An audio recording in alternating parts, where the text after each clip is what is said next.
Welcome back to another episode of Perligo Ponders, which I respond to your comments, questions, and theories about the lore and music of 21 Pilots.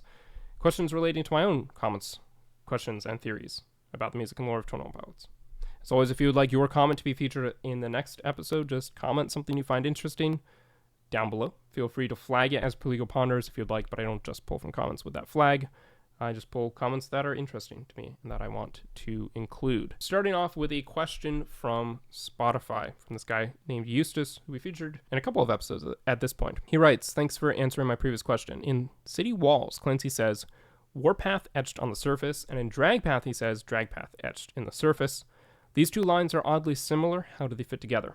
There's clearly a connection, but what is the connection, and what does it mean?" We first saw the line dragpath etched in the surface in the Clancy Digital Remains booklet when we first saw the lyrics for Dragpath. So that concept, that idea, that phrase has been around for a while. Warpath etched in the surface, to me, I saw as a play on words of this phrase. So that phrase, warpath etched in the surface, was introduced in City Walls, as he notes. The first song off Breach, the song that ended the lore, the music video, I guess, that ended the lore. And so we already had this concept of a drag path etched in the surface. And the drag path, as described in the I'm Clancy video, seems to be something that is a path of submission, of defeat. The bishop dragging you back into Dima. This drag path was different. It's the quote. The drag path being Nico dragging Clancy back into Dima after taking him over and defeating him and seizing him. In a lot of ways, in the lore sense of Dragpath and all of that, of that song, Dragpath, the idea that I see it playing there is the Dragpath is a thing that he leaves when being dragged away in defeat. Each defeat, right, is something that we're supposed to learn from. So the Dragpath is left there as evidence for you to follow because you're supposed to learn from the past Clancy's defeats. Right, and so it's sort of a song to some external power who's supposed to help him, but also to his future self who's supposed to do better than he did. So he leaves the drag path, he leaves evidence, he leaves all of this stuff based off of previous attempts and previous failures, so future ones can learn from that and hopefully do better. I've talked about this a number of times. That's just kind of my interpretation of Dragpath, why we see evidence, all that kind of stuff, right? For the purposes here, I think this play on words of warpath etched in the surface is this Clancy in City Walls, the one that we see attacking, climbing up to the tower, standing face to face with Nico and fighting him in the tower, is saying, I'm not going to submit to a drag path this time. This is going to be essentially a fight to the death. We're at war. This is a war path, not a drag path. Instead of accepting defeat and being dragged away, he's flipping it and he's going to war and he's fighting back. So that would be my idea of the correlation and the connection here. Is that, if you flip it the other way, right? If you look at it as City Walls coming before drag path, which it does, but it also doesn't, right? But if you were to see it just in that way, if we hadn't seen drag path as a concept previously, it might be a little strange to have a war path and then a drag path, because drag path as a song is something that seems a lot more hopeful than City Walls. City Walls seems rebellious, but at the end they lose, whereas drag path seems like a loss turned into victory. But I think because we've already seen this concept of drag path, play on words was intentional for those who had noticed that concept of a drag path in the I'm Clancy video and in those lyrics. And it's an indication that this isn't a moment of submission or defeat. He's locked in, he's going to fight. That would be the connection that I would draw there. Next, we have a comment from Dangerous D Gaming, a frequent contributor to Perligo Ponders. For Perligo Ponders, if the Clancy letters came from a previous cycle, sort of what we were just talking about, did Clancy write the letters, or are the letters a culmination of more Clancys that came before? I think it's a mixture of both. I think the Clancy that then became Blurryface, who became Nico, did write some of the letters, for sure. I think that fits in with this idea that I've been running with, that the letters and what we see in the journal and so on are from a number of previous Clancys. So that would include Nico. Obviously, at that point, he was Clancy. But I also think, at the same time, they are a culmination of multiple Clancys who came before. They are a collection of writings and journal entries of multiple Clancys. And that is the evidence that each Clancy leaves behind for the next one to gather more evidence and fill it out a bit more and have more to work with to attempt yet again and again and again. Right? I'm trapped in a cycle, growing stronger with each attempt. Short response to a short question here from Dangerous D Gaming, but I think it's very possible and in fact likely that Nico wrote some of the letters that we see there. as Clancy, right? Not as Nico. So it's a little different, but he contributed to that, as did a number of other Clancys. All right, next we have this comment from Ion K7U, another frequent contributor. Would you rather be on the submarine in Saturday or be in the heavy, dirty Soul car? In both situations, you do have a chance of survival, so you aren't choosing on the basis of how you'd rather die. So the way I'm understanding this is there's no guarantee of survival, but it isn't an instant death. It isn't, do you want to die in a submarine or a car, but it's which situation do you want to be in and trying to get out of. I think the heavy, dirty Soul car, hands down. Pretty simple, because in Saturday, it seems like everyone other than Tyler/Clancy dies on that submarine. You know, I understand you're saying there isn't a guarantee of death. That isn't the choice here, but we also don't know for sure that they did die on Saturday. It just doesn't seem like the outcome was very good for all the other members on that, all the other travelers on that submarine. And also being in a sinking submarine underwater while a sea dragon was attacking you seems like a worse bet than being in a car that is catching on fire, but hasn't exploded yet and is kind of falling apart. So it's not like you're trapped inside. The doors have kind of fallen off. So I think I would go with the heavy, dirty Soul car. I think I have better chances there. Next up, we have a comment from Animator X Studios 100. For your next Perligo Ponders, what's the line about? It was one of the first 21 Pilots songs I listened to. Very interesting. And I really liked it. I'm unsure where it fits in the lore, though. I kind of imagine it floating around the contract or the city walls music video, but that doesn't quite make sense. Maybe it goes with Drag Path. So I remember there was a lot of debate when the song first came out about whether or not the line was a song that fit in with the lore or not. Tyler himself clarified that he wrote the song for his grandmother, so it's about his grandmother's passing specifically. Now, whether or not that means it doesn't have themes that can tie into the lore, I don't think you can really say that, right? Like, I think it's not a lore song, but does it play upon concepts that sort of fit in where we were in the story while at the same time being about his grandmother? I think the two, both can be true without it being inherently a lore song.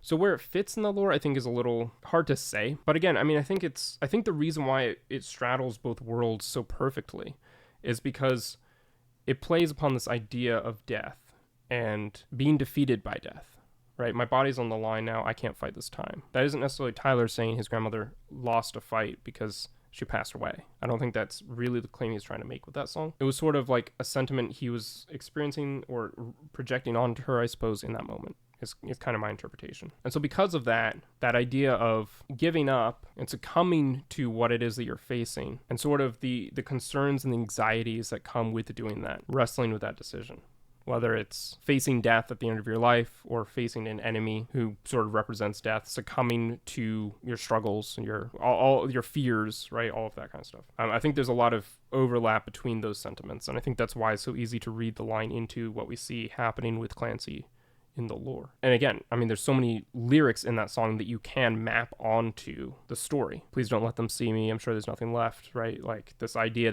that Clancy's ashamed of the fact that he's losing and becoming a bishop. He can't even really look the torchbearer in the eyes. He feels shame for the fact that he's succumbed and lost again and become a bishop, right? And that can be a fear you can see someone struggling with as they're nearing the end of their life. This is it. There's nothing left to my life. Have I lived a good life, right? Like what is left of me after I cross the line, after I pass over to the other side? There's a whole lot more you could talk about with the line, right? I think it's one which struck me at first as like, it's just kind of another 21 Pilots song without that being pejorative at all, right? But just like it didn't stand out a ton to me when it first came out. But the more I've listened to it and thought about it, I think it's actually a really deep song. And there's a lot going on there. And there's a lot of really great, like, poetic imagery. I think the line, "I can't fight this time now, I can feel the light shine on my face," is portrayed in the final scene when Tyler turns around. Is the bishop and the sun is shining through the window. Yeah, exactly. There's so many parallels you can map on without it having to be an intrinsically lore song. So, and I think that's part of the beauty of a lot of what they do with their music and why the argument about the song is a lore song or not a lore song never really made a ton of sense to me, because the lore is intrinsically tied to the music. Not every song necessarily has to be a lore song, but every lore song has to be a song by 21 Pilots, right? And because of that, they're so adjacent to one another that when it's like this song isn't a lore song because it wasn't intrinsically or explicitly written to be part of the lore or name dropping elements of the lore, doesn't mean it doesn't fit in the lore. This is a comment from Jkilla. 25. The contract in the plays and music videos doesn't make much sense to the lore of the album, considering City Walls is the conclusion, and all the songs after are kind of the epilogue, how Tyler is dealing with what happened in City Walls. And the contract feels to me like it's from the perspective of the Nova Bishop Clancy. That makes the most sense to me currently. I think the necromancer he's talking about is the new Clancy. That could be true. Certainly, it seems like the jury's still out about who the necromancer specifically is. So that's fair. I would say, though, on this, I think has been more of a point of discussion for Breach than it was for any other album because we got the story's end and things were out of order. The story has been told out of order through music videos for every album except for Clancy. Clancy's the only one where we had a straight shot from Overcompensate navigating in the Paladin Strait. The first album, Trench, we had Jumpsuit, then Nico and the Niners, track 9, then Levitate, track 2. Skilled and Icy, we had Saturday, track 5, coming before, in terms of music videos, before The Outside, track 4. Then obviously, like I said, Clancy, Straight Shot, and then for Breach, we had The Contract, coming before track 1, City Walls. The order of the songs on the albums doesn't contradict the order of the music videos. They're just two different sets of order, basically. The way songs flow together on an album is not necessarily how music videos are going to be told, or which songs work with which music videos as part of the story. I think the fact that The Contract fell after City Walls on the album but came out before City Walls in terms of music videos confused some people, but I don't think it needed to. Does that mean that there's no way at all that The Contract could have themes that tell us about stuff that's supposed to take place with the Nova Bishop after City Walls? Sure, it could. But from a music video perspective, that doesn't seem to be happening at all. I think it pretty clearly sits in between Paladin Strait and City Walls. The majority of the contract takes place inside his mind, but it's bookended by that moment at the end of Paladin Strait, which is where we pick up in City Walls. It's sort of like we have this the story timeline and then a little bit deviates off of it for the contract and then comes back. So in short, that would be my answer to this question here. Could the necromancer be talking about the new Clancy? Again, I'm not 100% sure who the necromancer is, so I'm not going to say no. I don't have a working theory of exactly who that is. I really do think it's Clancy talking about Nico, who's standing outside his head as he sings the contract. But again, don't know with 100% certainty, or even... It's one of the elements that I feel like I have the least idea of in the lore. All right, next up, this is a bit of a longer comment, but won't necessarily be a longer answer. We shall see. This is Clicky Equestrians comment. For Perligo Ponders, I never quite understood the placement or message of Never Take It and Skilled and Icy. I know that Tyler interspersed truths in there under the Bishop's radar, but like, how did it get past the Bishop's control of the album release? I feel like it has a positive message. However, I think it's very interesting how Skilled and Icy says never take it and no chances, and then Paladin Strait says here's my chance, time to take it. My question is, how does Never Take It fit into the whole Skilled and Icy's propaganda narrative?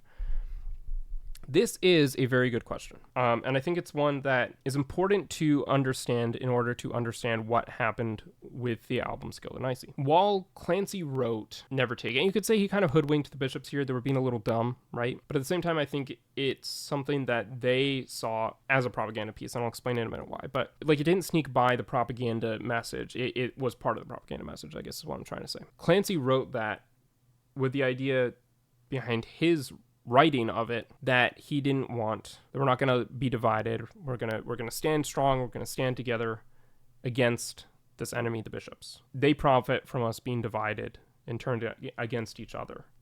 But we need to stand together despite their propaganda, despite their threats, despite the fear we might have, the fear they might instill within us. And then also the idea of, you know, being forced to write a propaganda album, being forced to use your art and your creativity as a weapon for your enemy, not against your enemy, and sort of not wanting to take that line down and sneaking all this stuff, this subversive messaging into this album that you were being forced to write because you're not going to take it. So that sentiment being in there as well as a sort of rebellious moment. So why did the Bishops allow for it? Well, because I think from their perspective, or at least the perspective of their propaganda, their message would be rebels like Clancy, as he later becomes an outlawed rebel, right? Obviously, right now, they're upholding him as a symbol for them, but someone like Clancy, the Banditos more collectively, they're the ones who are trying to divide you citizens of Dima. They're the ones who are trying to strip down these systems, these traditions of vialism that we've instituted and that you're living by. They want you to be divided. They want some of you to think, oh, maybe we should go with the Banditos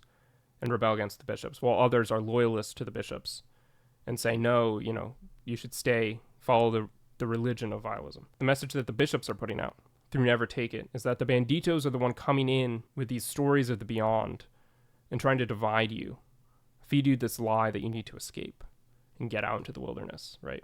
You're actually going to be safer here. You need to follow vialism. It's going to be better for you. Don't listen to them. Don't become divided. We are unified in this religion of vialism. No Chances. I don't know if this was, if you're wondering about No Chances being a sort of propaganda song or not. I mean, No Chances to me seems to pretty clearly be a threat from the bishops that we're coming for you. We're watching you. There is no chance of escape. This is played upon in the live stream experience as well. And I think that's one where you sort of see, Clancy sneaking in this message of, we've got people on the way, we're coming for you. But that's also sort of the sentiment that Keons gives off when he finds Clancy wandering in the wilderness. He's like, let's go home, right? He's gentle. He's like reassuring. He's security for Clancy as he's, wandering through the wilderness, as he's lost and getting a little weary and scared. Keons overtakes him. He's like, let's go home. And that's sort of the sentiment that you see in the sort of intermittent parts of No Chances where it gets a bit softer. Where Clancy is saying, we've got people on the way. We want you to get home to the Bandito camp in one piece. Yeah, run away. But from the bishop's perspective, again, it's like, can't escape. We're intimidating and fearful, but also this is your home. This is where you can find comfort. Just come home. Stop trying to escape. Stop trying to have these foolish, childish ideas of going into the beyond the wilderness outside with those rebels, the banditos. That's a fun dream to have, but really, at the end of the day, you're going to want to come home. Like, you're a disease of confusion when you're the treatment facility. So again, it's like lines like that I think both sides could be throwing at one another. Banditos are saying, the banditos are saying the bishops are trying to confuse you, right? So we can keep you suppressed. And the bishops are saying, well, the banditos just want to confuse you so you can come join their ranks. Right? They're the solution to this problem that they're putting in your mind. But yeah, great question. A lot of food for thought there. Skelnicy is a really interesting era from the lore. I think it's just, I'm sad looking back at that time in 21 Pilots history that I didn't realize from the get-go that it was so coded in lore. I think it wasn't really until the outside that I realized they were still seriously continuing the lore. And that was a year or two after Skelnicy came out. Not leading with many lore videos for Skelnicy. Saturday was towards the end of the videos and then the outside. There obviously were demon elements and all that kind of stuff. I didn't, it seemed at first to me they were sprinkling that in as sort of fan servicing without me understanding that they were really actually taking this lore seriously still. It seemed like it was just supposed to be a way to like half continue the lore themes or Easter eggs to the lore without really fully launching into another chapter of the story. And I hadn't done as extensive of a deep dive into the lore at that point as I have now. I'd followed Trench, listened to that album a ton, had done a cursory glance at the Demo.org stuff. I didn't get all of what was going on, I think, with that one. Music video for The Outside was 2022, yeah. So it was like slightly less than a year later, I guess, yeah. Retrospectively, I would have a greater appreciation for Skelnicy now. And I do have a greater appreciation for Skelnicy now than I did at the time. Thank you for all your comments for Perligo Ponders. And if you like your own comment featured in the next episode, simply comment something interesting down below. Feel free to tag it as Perligo Ponders if you'd like, but I don't just pull comments with that tag.